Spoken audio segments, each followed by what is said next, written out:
Business architecture is the blueprint of the organization. That blueprint essentially shows different parts of the organization and the interactions among them to illustrate how value is delivered to the customer and how revenue is generated.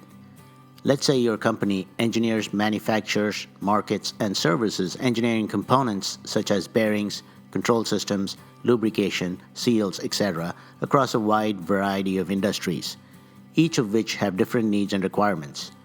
There are two primary ways to think of your organization. The first is from a customer perspective, and the second is from an executive's perspective. First, let's look at it from a customer's perspective. When a customer places an order for, say, a bearing, multiple parts of the business do work in response to that order. Access channels are activated, processes are initiated, people respond, applications are invoked, data is accessed, and products are affected.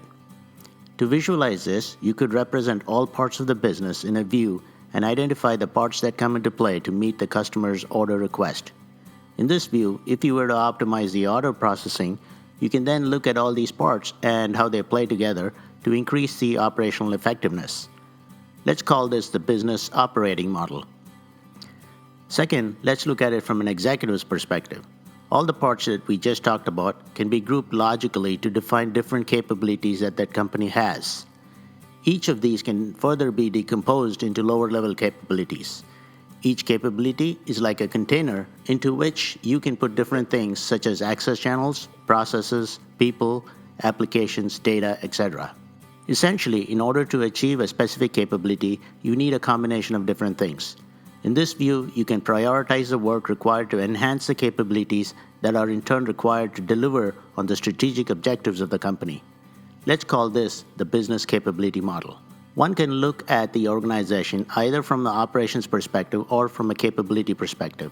While the operational model speaks to how different parts of the business come into play to meet the customer needs, the capability model speaks to different capabilities of the organization and which ones have to be matured to effectively implement the business strategy.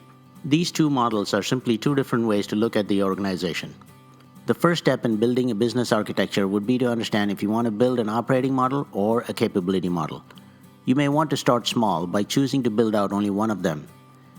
Instead of focusing on the whole organization, you might want to pick specific areas to model while keeping in mind that the framework can be extended. If the most critical problem you're trying to solve is to better meet the customer needs, then start with the operating model. If, on the other hand, leadership is exploring how to grow in emerging economies, then start with the capability model.